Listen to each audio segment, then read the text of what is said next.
سر از آغاز سال جاری ترکیه شاهد چندین بمبگذاری پرخشونت و سرقربانی شده است.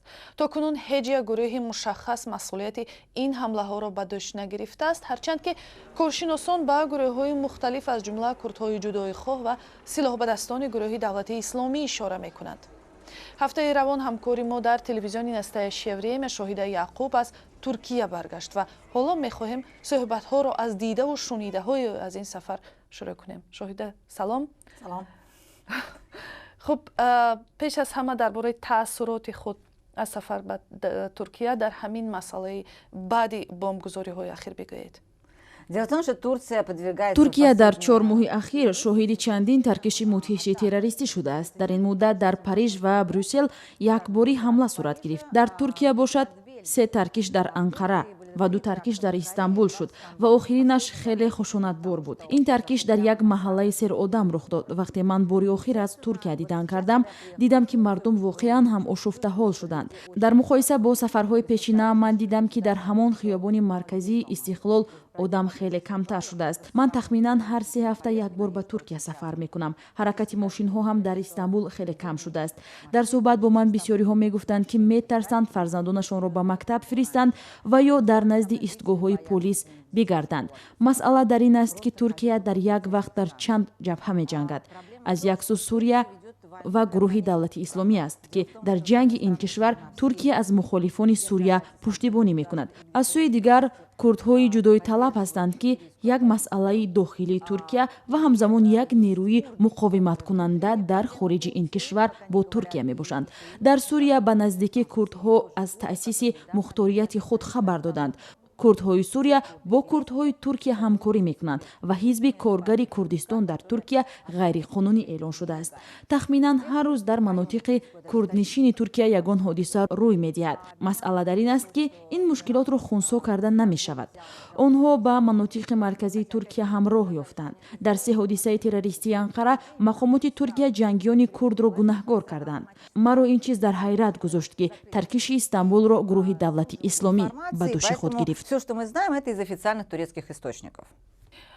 شما حالا درباره کردها صحبت کردید. به نظر می رسد که این مبارزه های بیش از 40 ساله کردها برای استقلال طلبی، برای مختاریت حالا در گویم اوجی نو میگیرند. به فکر شما همین گونه خطری وجود دارد که کردها دوباره گویم وارد مبارزه های نوی مسلحانه می شوند؟ Проблема будет еще хуже. با گذشت چند وقت وضع باز هم بدتر می شود. سال گذشته وقتی سازش صلح قطع شد و اردوغان گفت که دیگر با کردها دوستی نمی کند، یک دهشت سر شد. این در حالی که در مرحله آتش بس وضع واقعا هم نسبتا آرام و باثبات بود و در مناطق کردنشین هم وضع آرامتر بود. چرا آتش بس قطع شد؟ چون که در سوریه کردها را تقویت دادند و این پشتیبانی با کمک ایالات متحده آمریکا انجام شد. باور آنها این است که تنها نیرویی که توان مقاومت با گروه دولت اسلامی را دارد کردها می باشند. با کردها پول و سلاح دادند و قدرت آنها در داخل ترکیه هم بیشتر شد. بعداً در ترکیه حادثه های تروریستی شد. به نظر می رسد که حالا هیچ جانبی برای مذاکرات صلح آماده نیست. حکومت ترکیه شدیداً مخالف تأسیس یابی همه گونه مختاریت کردها در سوریه است. آنها با تأسیس مختاریت کردها در عراق شدیداً ناراضی بودند، ولی مجبور شدند این واقعیت را قبول کنند. اگر چنین یک مختاریت در سوریه تأسیس یابد، آن مثل ضربه کارد به پشت ترکیه می شود. از این خاطر ترکیه می خواهد پیش راه این را بگیرد. یکی از مسئله های بحث برانگیز موقع ترکیه در قبال گروه دولت اسلامی است، در حالی که انکره به طور رسمی همه گونه ارتباطش با جنگیان را رد می کند، همیشه این اتهامات را رد کرده است، ولی جانب های خیلی زیاد به آن اشاره می کنند که واقعا هم حکومت ترکیه مخفی به گروه دولت اسلامی کمک می کند به خاطر پیش از همه همین مقابله با تهدیدهای داخلی خودش، مثلا کردها. موقع شما درباره همین گویم موضع گیری های ترکیه در نسبت دولت اسلامی چی است؟ Это очень сложные отношения между Турцией и исламским равобити миёни туркия ву гурӯҳи давлати исломӣ хеле мушкил аст. туркия муддатҳои дароз ба ҳаракати ҷангиён тавассути қаламраваш ба сурия чашм мепӯшид.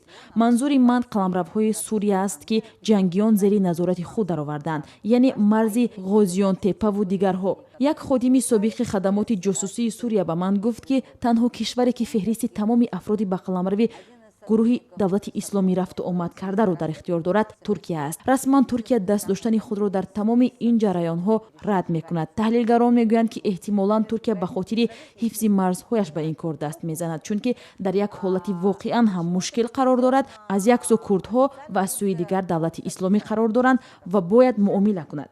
муомила бо кадом хотир? ҳарчанд қитъаи марзӣ бо сурия чандон калон нест, вале дар наздикии он деҳаҳои туркҳо қарор доранд. туркия ба хотири аз зарбаҳои тиру туфанг эмин мондани ин рӯстоҳо маҷбур аст муомила кунад. ҳоло дар шароите ки нерӯҳои байнулмилалӣ ва артиши сурия зидди давлати исломӣ меҷанганд, туркия таъкид мекунад ки аз мухолифони сурия пуштибонӣ кунад. бале туркия зидди давлати исломӣ аст, вале мо медонем ки дар ғозионтепа, райҳонлӣ, килис ва дигар нуқоти марзӣ бо сурия гурӯҳҳои марбут ба давлати исломӣ қароргоҳҳои худро таъсис доданд.